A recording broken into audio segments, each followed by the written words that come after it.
welcome back. I want to talk a little bit today about the versatility, the adaptability of Wing Chun. Now, some people will say that Wing Chun has joint locks, and Wing Chun has throwing, and Wing Chun has groundwork, and Wing Chun has high kicks to the head, and Wing Chun has this, and Wing Chun has that. People will say this all day long. I don't want to get into the motivation of why people do that, but I will say that Wing Chun is very, what's the right word, is like it lends itself well to doing that. Because we have an exercise called Chisel, where we give the opponent, our partner, we give them our hands.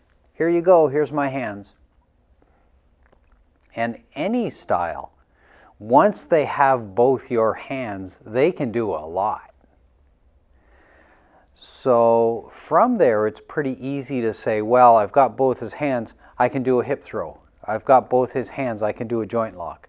I've got both his hands, so I can tackle him. And we've got concepts like the center line.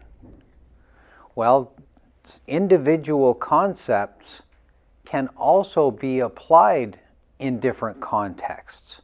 So let's say I fall down on the ground. I can say, oh, I'm going to maintain my center line while I'm on the ground. Therefore, ground fighting is Wing Chun. Or, hey, when I'm on the ground, I don't have time for big punches. So when I'm on the ground, I can only use short range punches. Oh, well, Wing Chun has short range punches. Therefore, Wing Chun is intended to be used on the ground. That's not exactly right. So because it has these things, it can be used for that. It's like a foundation for a cake. It's like flour. You make many different cakes. But just because you can pick one or two elements of a style does not mean that style was designed to be used in this other context, in this other situation. Because Wing Chun is risk averse, we prefer not to go down to the ground. Because it's risk averse, we don't put two hands on one like in a joint lock. If somebody has two hands, Trey, can I borrow Trey again for a sec? If I have this and then I decide to do a hip throw, here's the throw and Trey just punches me in the head, bang. Or I have both his hands and I go to do this joint lock and I get punched, bang. So because there's versatility, you say, oh, I can do this and then bang. So because there's versatility doesn't mean that the whole system was designed to be used for something else. That's not quite the way it works. So what I encourage to say is, when you play the Chisel, when you play Wing Chun, don't always, when you're fighting, keep in mind that you don't always give the guy your hands. Chisel is an exercise for us. So when I fight, just back up a little bit, yeah. When I fight, he's not going to get my hands.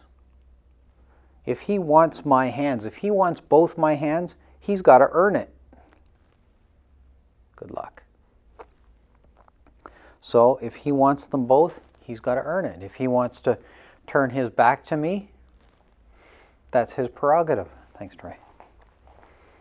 But I would suggest keeping both hands available and on the center line, doing two-handed techniques, facing the shape, which means don't turn your back to the shape, to the enemy.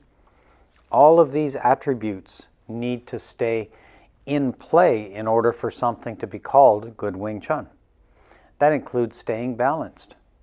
I got both feet on the ground, my hands are in front of me, I have good fan sao, I'm not out of position. All of these things are what makes up Wing Chun. So I wouldn't necessarily say, hey, just because I can take my Wing Chun foundation and turn it into this, that other thing that I've created is now Wing Chun as well. So just kind of stick to the principles that you know about Wing Chun and then decide for yourself whether that technique that comes from somewhere else belongs in the Wing Chun system. It's also important to talk a little bit about efficiency. So Wing Chun strives to economize motion, time, energy, and risk. So if this new technique that you're proposing, hey, this is included in Wing Chun, if it's risky or riskier than something else, choose the something else. So we want to keep those in mind when we're assessing whether we can adapt Wing Chun into this new technique.